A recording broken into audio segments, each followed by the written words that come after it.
90% آدمان هیچگاه این 8 عادت را نمی‌آموزند. به همین خاطر شخصیت آنها هیچگاه رشد نمی‌کند و در همان سطح میمانند که بودند.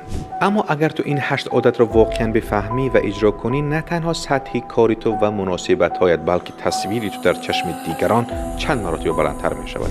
یکم، یاد بگیر چگونه خاموشی را انتخاب کنی. آدمانی که نیاز ندارند برای اثبات خود چیز بگویند همیشه با ارزش‌تر و باهوش‌تر به نظر می‌آیند. دوم، هر روز یک چیزی نو به ذخیره لغویت اضافه کن. کلمه‌ها ابزار شخصیتی تو هستند. کسی که خوب حرف میزند قوی‌تر، باهوش‌تر و قابل اعتمادتر به نظر می‌رسد. سوم، هنگام سخن نیم ثانیه توقف کن. این توقف کوچک تو را مطمئن‌تر، پرتأثیرتر و جذابتر نشان می‌دهد.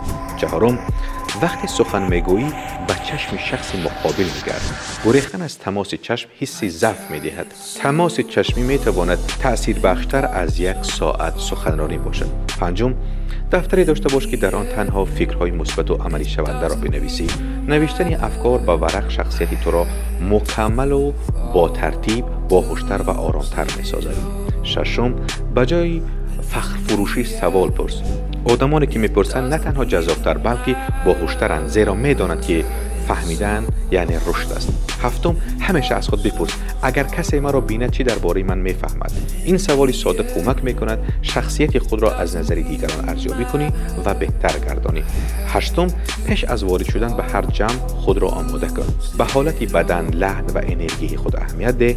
این تأثیری عجیب دارد و سطح حضوری تو را بلند میبردارد. با مرکز خرد بمانید تا بهترین حال